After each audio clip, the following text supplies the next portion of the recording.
What if I told you the most underestimated metal in the global financial system just crossed a line it was never meant to cross, not quietly, not gradually, but decisively? Silver at $59 is not a headline, it's a signal.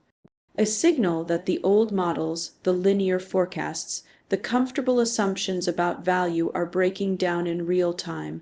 For decades, silver was boxed in, treated as a sidekick to gold, a hedge, a footnote, a trade, never the main story.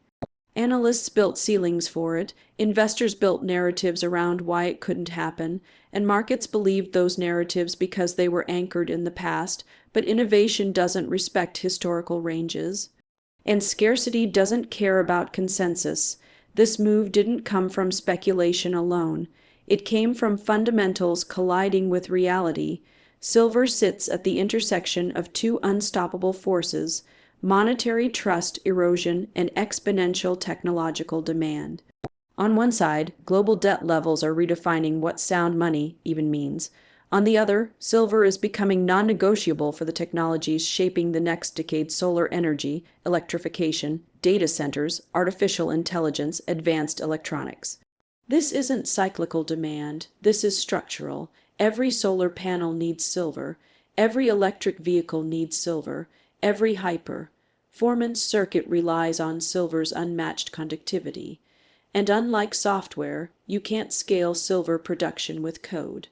Mining is slow, capital intensive, and constrained. Supply hasn't just failed to keep up, it's fallen behind year after year. That gap doesn't close easily, it compounds.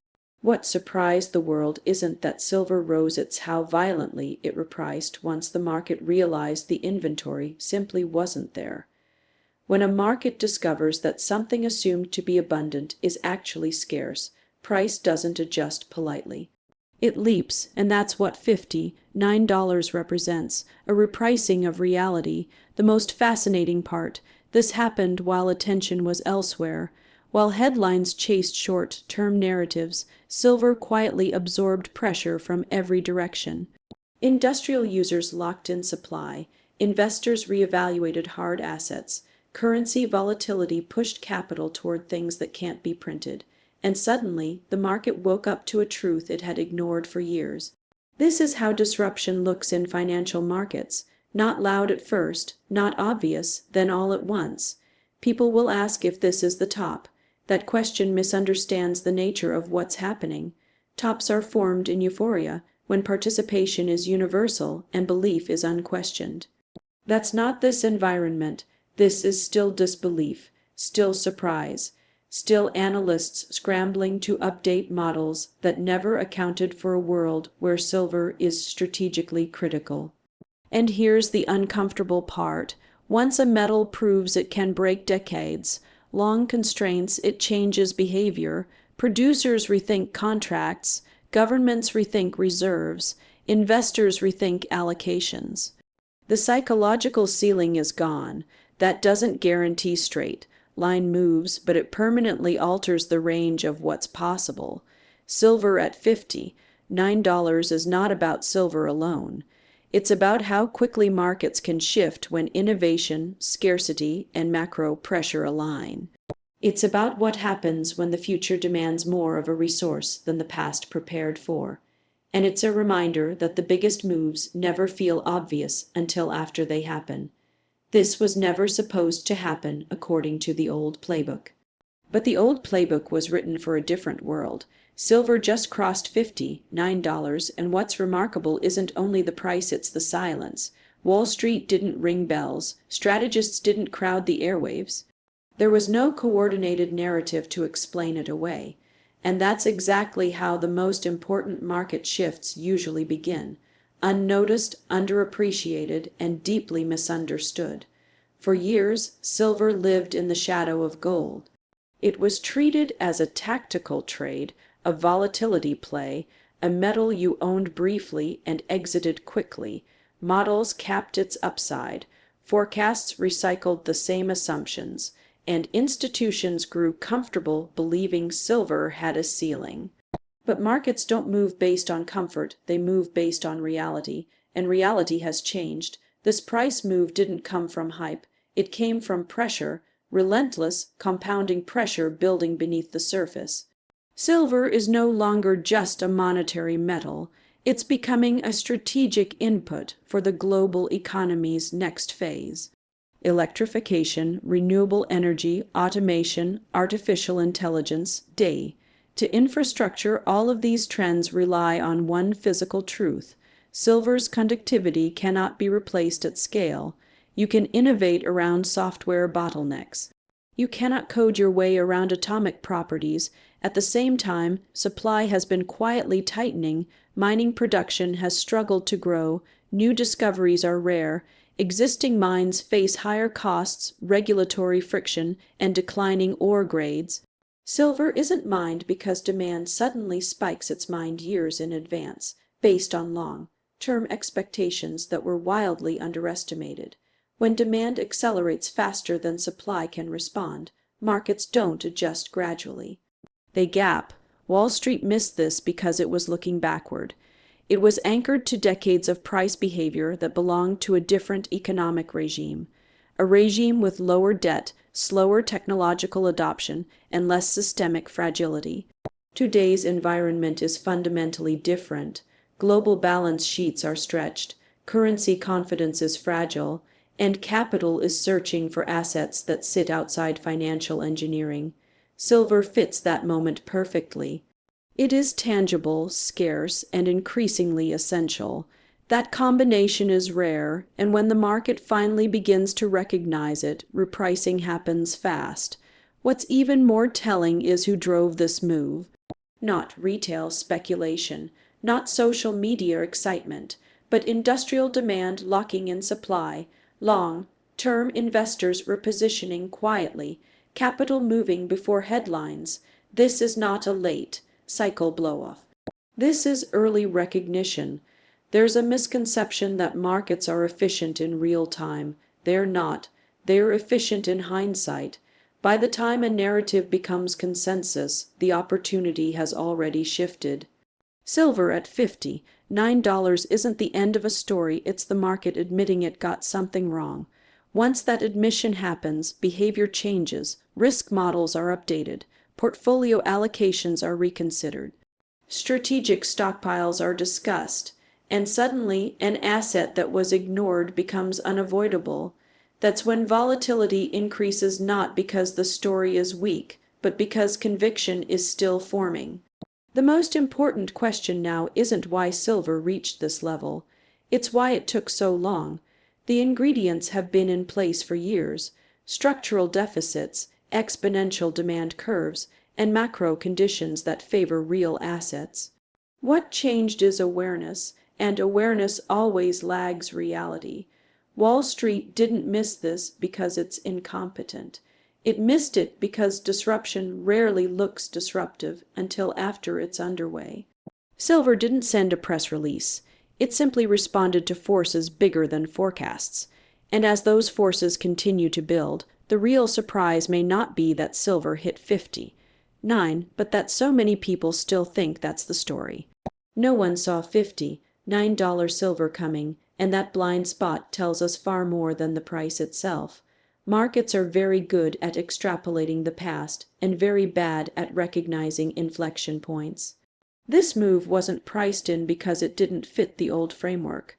Silver was supposed to be slow, cyclical, range-bound. Instead, it behaved like an asset sitting at the center of multiple exponential forces converging at once. For years, silver was misunderstood because it was miscategorized. It wasn't treated as strategic. It wasn't treated as essential. It was treated as optional. That assumption is now collapsing. Silver is not just a precious metal tied to sentiment or inflation hedging. It is an enabling material for the next generation of economic infrastructure. When the world commits to electrification, decarbonization, automation, and data intensity, it implicitly commits to silver. This is where linear thinking breaks. Demand for silver is no longer driven primarily by jewelry or coins. It's driven by systems. Solar panels don't scale gradually. They scale exponentially once adoption crosses cost thresholds. Electric vehicles don't add incremental ounces, they embed silver into millions of units at once. Data centers, AI hardware, advanced electronics all depend on silver's unmatched conductivity and reliability. These are not discretionary uses, they are foundational. At the same time, supply is structurally constrained. Silver mining is not a growth industry. New mines take years, sometimes decades, to develop. Many silver ounces are byproducts of other metals, which means production doesn't respond directly to silver prices. Even when prices rise, supply doesn't surge. That disconnect is critical. It means demand shocks don't get smoothed out, they get amplified through price.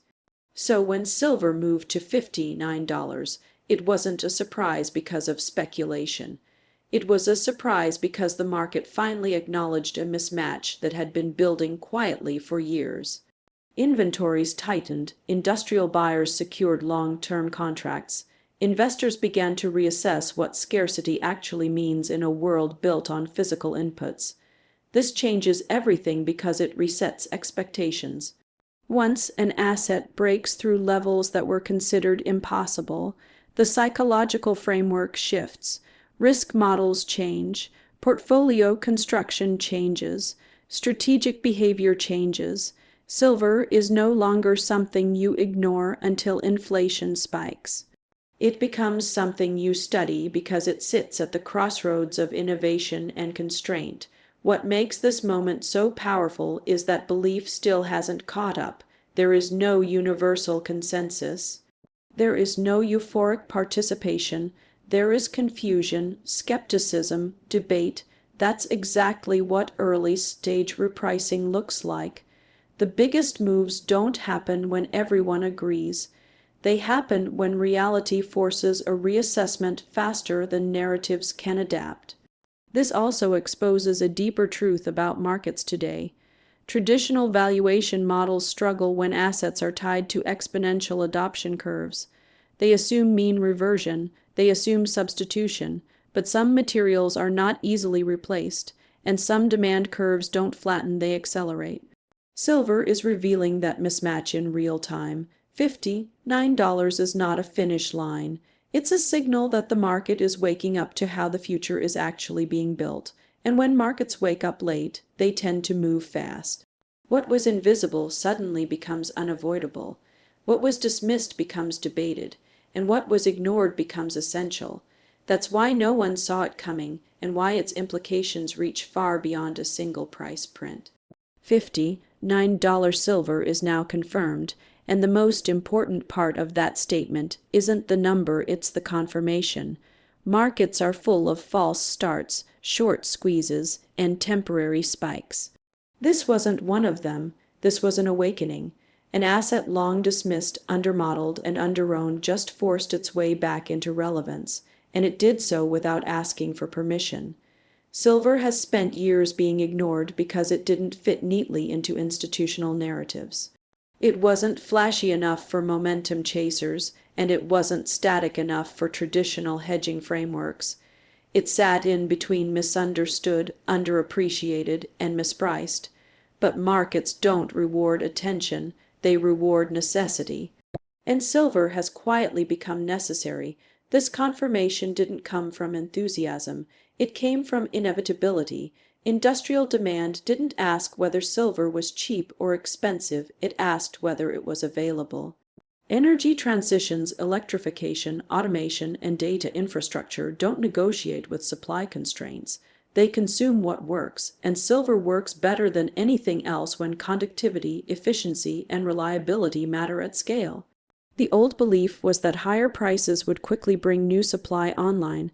That belief is now being challenged. Silver mining is slow, capital intensive, and increasingly constrained by geology, regulation, and cost inflation. Much of global silver production is tied to other metals, meaning output doesn't rise simply because silver prices do. This creates a lag that markets consistently underestimate.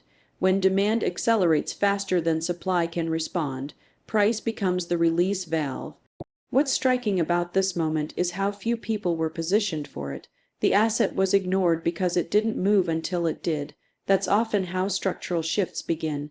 The absence of attention allows imbalances to grow larger than expected.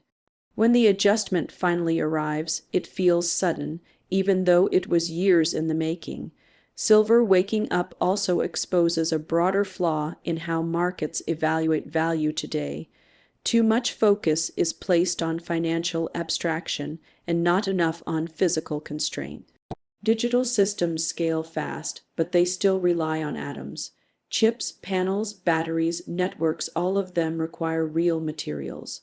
When those materials are scarce, strategically important, and difficult to replace, their value behaves differently than traditional commodities.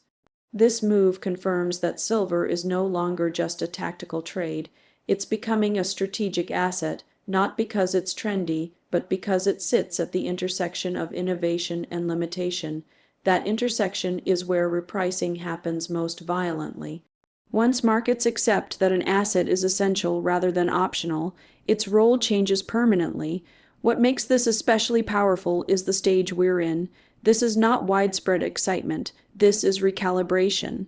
Analysts are revisiting assumptions. Allocators are questioning weightings. Industrial users are thinking longer term.